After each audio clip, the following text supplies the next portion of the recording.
You guys are listening to Geekdem. This is the first episode.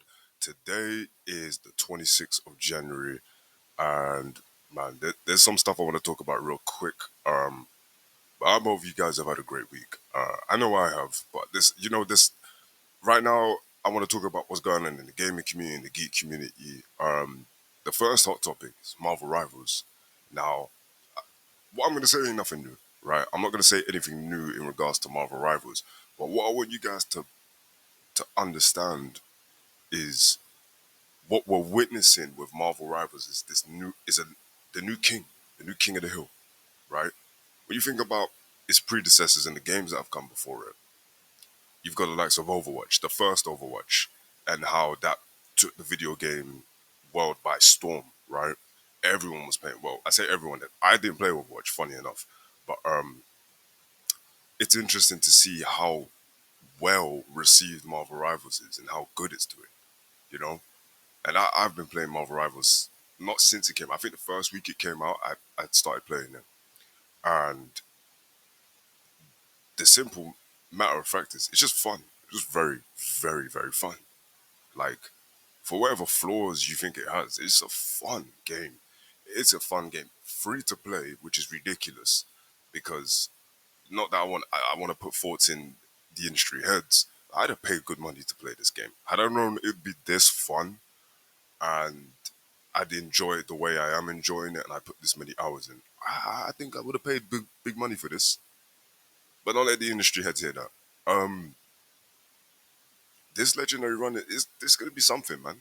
Honestly, it cemented itself fairly early on, but I can 100% see it in the future being talked among the ranks of like early Fortnite. Before I don't remember what season or what year it was where because I remember playing Fortnite when it had just come out. And I remember when the likes of Ninja, I think there was a guy like TSM, some guy, I can't remember. And at the height, like, it was massive. Like, everybody was playing Fortnite. Everyone. It didn't matter how old you were. Like, I'm 25 now, right? And I think I was playing it when I was like 20, maybe a bit, like 19, I don't know. But it was legendary run, man. That Fortnite run. Warzone, Call of Duty Warzone. Think about how much the gaming community was head over heels over Call of Duty Warzone, and we were really, really skeptical about Warzone because it was such a new thing coming to Call of Duty, and Call of Duty started off as an arcade shooter. I think it was what 6v6. I'm from that generation that was playing Modern Warfare 2, like legendary Modern Warfare 2. Xbox 360, PS3 era. And Warzone was like a completely like, we weren't really feeling it. The culture wasn't really feeling it, and then it came out, and then look at what happened there. Definitely has dipped from that peak, but the likes of Overwatch, the likes of Fortnite, Marvel Rivals is up there, man. I know it's early, it hasn't even been a year, but you just know that it's that guy. You just know that's what the coach is feeling. And the thing about Marvel Rivals is they've got so much to pull from. It's scary. It's terrifying when you think about how much they can pull from the kind of catalog that they're working with. Good. There's a good 10 years on this. I've got 100+ hours. I think I've got like 130 hours on this. But like, it's just fun. I swear, it's so addicting. It's so fun, and I just never get bored. And they've nailed hero shooter. They've got it down to a T. It's amazing, honestly. And if you haven't jumped on it yet, you're missing out. 100% missing out. If there was a game I could recommend, for MCU enthusiasts, superhero enthusiasts, if you like hero shooters, whatever, it'd be Marvel Rivals. I feel that's the only game I've been playing as of late.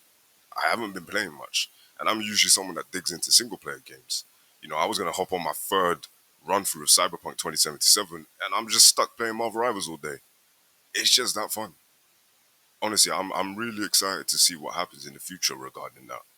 Um, but my next topic is a bit of a more niche one actually. Um, some of you may be familiar with Beyblade. Some of you may not, but it's experiencing a resurgence in mainstream, right? So the funny thing is, I wasn't like an avid watcher of Beyblade, right? Like I knew of Beyblade, but I wasn't somebody that participated in it. Like I didn't have the money to buy Beyblades and get an arena and play with friends.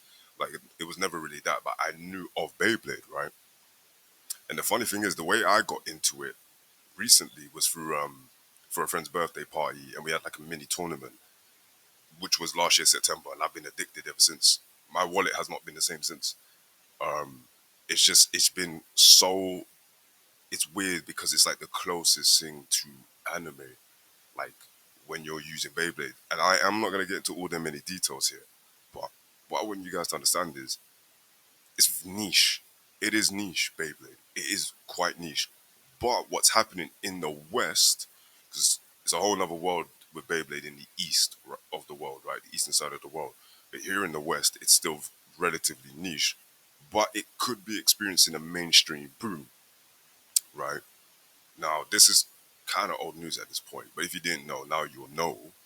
But one of the biggest actors in Hollywood, and that's not an understatement to say it, one of the biggest actors in Hollywood, in Timothy Chalamet, right? I believe he was promoting. He was on the red carpet for I think he did it was the Bob Dylan biopic um, that he was on the red carpet for. And the guy rocks up red carpet. He got Beyblade in his hand, mind you. Beyblade is that's a horrible Beyblade, by the way, in terms of his performance and everything, right? Horrible. Like you rarely see that. But it was interesting because I know that Timothy he one of us. He's one of us. I know he is. I know he one of us. I know he big in Hollywood and all that, but he's one of us. Deep down, I know he's one of us. I'll see you at the tournaments, bro. I'll see you at the Himothy. Um, but he goes on red carpet and he's got it in his hand. And I was like, you know how random that was?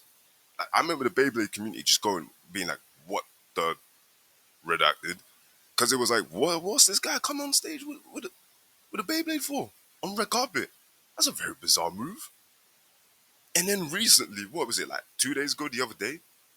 Biggest streamer currently, arguably the biggest streamer right now in the scene, in the culture, Kai Cenat, talking about, oh, I want to host a Beyblade tournament. So where the hell did that come from?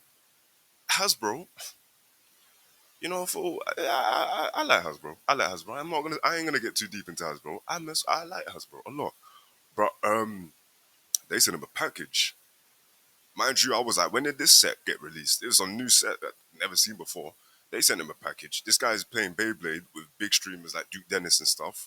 And Sonat's talking about hosting an international Beyblade tournament with the biggest bladers. And I'm like, what's happened? What's happened in the past month? But it's insane the kind of pool that people with that kind of influence can just shift the culture, right? And it's so niche. But I'm really and truly expecting a renaissance in Beyblade because at the moment, as of recently, the competitive scene here from where I am in the UK just got basically made official recently, where they're hosting official tournaments with the opportunity to go to nationals where it's like the best bladers from up and down the country playing against one another in December. There was a tournament yesterday, which I participated in. I came fourth actually, which put me on the leaderboard. Um, so not to toot my own horn, but yeah, I mean, it's looking good. Honestly, it's so interesting to see the culture and how quickly things come into trend.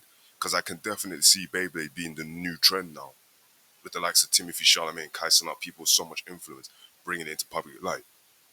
So it'll be interesting to see what happens in the next couple months, and basically for the rest of this year, in regards to Beyblade.